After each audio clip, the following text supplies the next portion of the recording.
Hi అండి, hello, అందరు ఎలా ఉన్నారు? అందరు బాగున్నారని అనుకుంటున్నాను. ఈరోజు రెసిపీ అటుకుల పులిహోర ఎలా తయారు చేసుకోవాలో చూసేద్దాం. మంచి ఈవినింగ్ టైంలో స్నాక్స్గా పిల్లలకి ఇలా ఇస్తే చాలా చక్కగా మంచిగా తింటారు.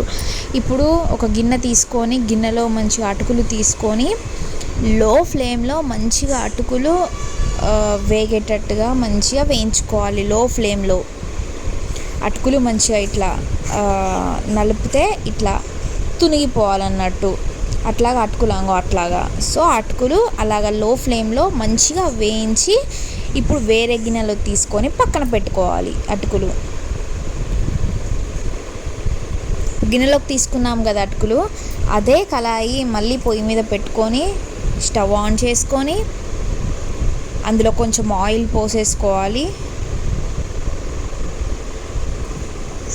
ఆయిల్ మంచిగా వేడయ్యాక అందులో కొన్ని పల్లీలు వేసుకోవాలి. మీకు ఇష్టం, మీకు ఎన్ని కావాలి అంటే అన్ని పల్లీలు వేసుకోవచ్చు, మీ ఇష్టం. పల్లీలు వేసుకోవాలి. మీ దగ్గర పుట్నాలు ఉంటే పుట్నాలు కూడా వేసుకోవచ్చు. నా దగ్గర లేవు కాబట్టి స్కిప్ చేస్తున్నాను.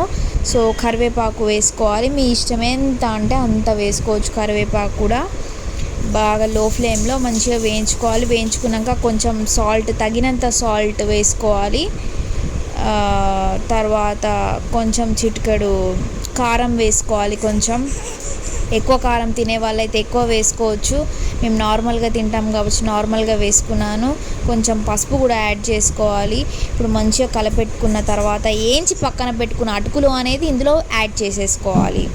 యాడ్ చేసేసుకొని ఇప్పుడు మంచిగా అటుకులు పైకి కిందికి మంచిగా లో ఫ్లేమ్లో పెట్టుకొని మంచిగా కలుపుకోవాలి.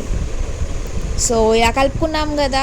సో అటుకులు మిక్చర్, అటుకులు పులిహోర, either what it is ready. అటుకుల మిక్చర్ ఈస్ రెడీ.